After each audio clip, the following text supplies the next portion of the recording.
Hola, hoy vamos a meternos de lleno con una idea que es, bueno, fascinante. Cómo algunos líderes, en lugar de pasarse la vida buscando el consenso, lo que hacen es usar el conflicto como una herramienta, y una herramienta muy poderosa para construir y afianzar su poder.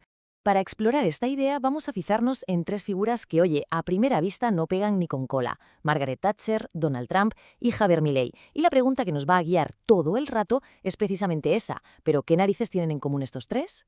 Venga, pues vamos al lío. Lo primero es lo primero. Antes de saltar a los ejemplos, hay que entender un poco la teoría, la idea central que está detrás de todo esto. A ver, la premisa en el fondo es bastante simple. En política, para construir poder, digamos que hay dos grandes autopistas. Una es la del acuerdo, la de buscar el consenso. La otra, que es la que nos interesa hoy, es la de la confrontación. Y ojo, porque es un camino que para algunos resulta sorprendentemente eficaz. Y para entender cómo funciona, hay un concepto de la ciencia política que es clave. Se conoce como el efecto Rally Around the Flag, que en español sería algo así como el cierre de filas. Es ese fenómeno que pasa cuando hay una crisis internacional gorda, una guerra o algo parecido, y de repente la opinión pública se olvida de sus diferencias y apoya en masa a sus líderes. Es como un instinto de cohesión nacional, de todos a una frente a la amenaza de fuera. Y esta cita lo clava, resume a la perfección por qué esta estrategia es tan potente. El conflicto simplifica la política, así de claro. De repente se acaban los grises, todo es blanco-negro, nosotros contra ellos. Y lo más importante, apela directamente a las emociones. Y ya se sabe que una emoción fuerte puede mucho más que cualquier argumento racional. Perfecto. Con la teoría ya más o menos clara, vamos a verla en acción. Y nuestro primer caso de estudio nos lleva directos al Reino Unido de los años 80, con Margaret Thatcher y el que fue su momento de conflicto más decisivo.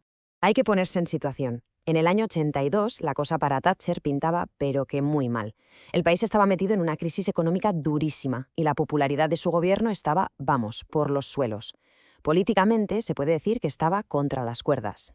Y entonces ocurre algo que lo cambia absolutamente todo. Fijaos en esta cronología, porque es que es de película. A principios del 82, su aprobación está en mínimos históricos, hundida. En abril, Argentina invade las Malvinas. Tras la victoria británica en junio, a finales de ese mismo año, ¡boom!, su popularidad se ha disparado. Acababa de nacer la Dama de Hierro. El conflicto externo la rescató por completo en casa. Ojo, aquí hay un matiz importante. No se trata de decir que ella buscara la guerra para salvarse políticamente, ¿eh? Pero el punto crucial es que el conflicto funcionó como un catalizador. Quizá no era el objetivo, pero transformó por completo su capital político, dándole una fuerza que unas semanas antes ni soñaba con tener. Vale, saltamos en el tiempo y en el mapa para ir a nuestro segundo caso y ver cómo esta estrategia evoluciona. Ahora nos centramos en Donald Trump y su enfoque, que es, como veremos, muy diferente. Aquí la diferencia es clave.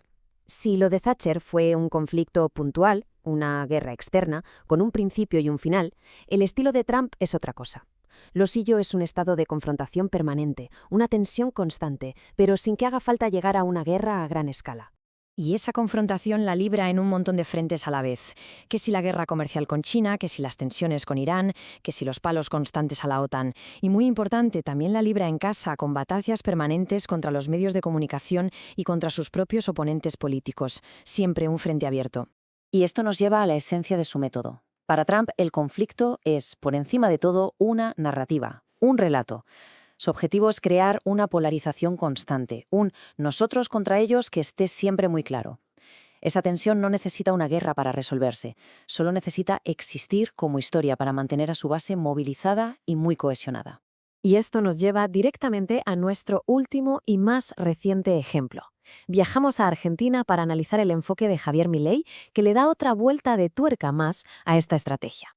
Y si hay un término que define a su enemigo, es este: la casta. Esta palabra no se refiere a un país extranjero, no.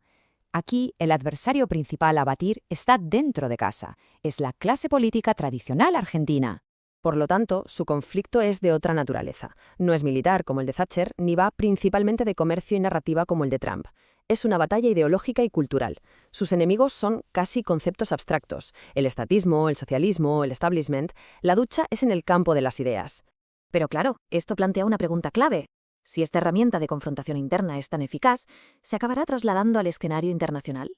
Milei ya ha empezado a cuestionar la histórica neutralidad de Argentina, y ese podría ser el próximo paso.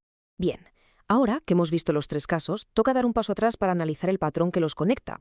Y también, muy importante, los riesgos que implica esta forma de hacer política. Esta tabla lo resume de forma brillante. Vemos la lógica común. El liderazgo se hace fuerte si tiene un adversario claro, pero la aplicación es muy distinta.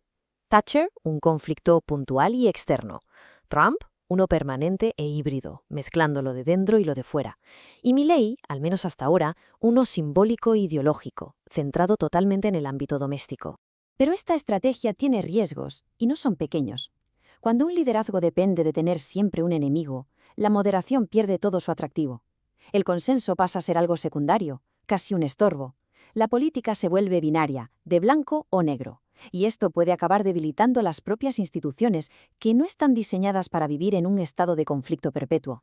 Y con esto llegamos ya a la conclusión, que nos deja con una pregunta abierta, especialmente relevante, para lo que pueda pasar en el futuro de Argentina. El punto crucial es este. La cuestión ya no es si Milei utiliza la confrontación. Eso es evidente, salta a la vista en su política interna. La verdadera incógnita, la pregunta del millón, es hacia dónde le llevará esta lógica a continuación. ¿Se quedará en una batalla cultural doméstica o tarde o temprano buscará un adversario en el exterior? Y cerramos con esta reflexión final. El conflicto es una herramienta política muy poderosa, sí, pero también es muy peligrosa. Y la pregunta que queda en el aire es, ¿en qué momento el conflicto como herramienta deja de ser controlado por el líder y empieza a controlar al propio líder que lo impulsa? Una cuestión para darle vueltas.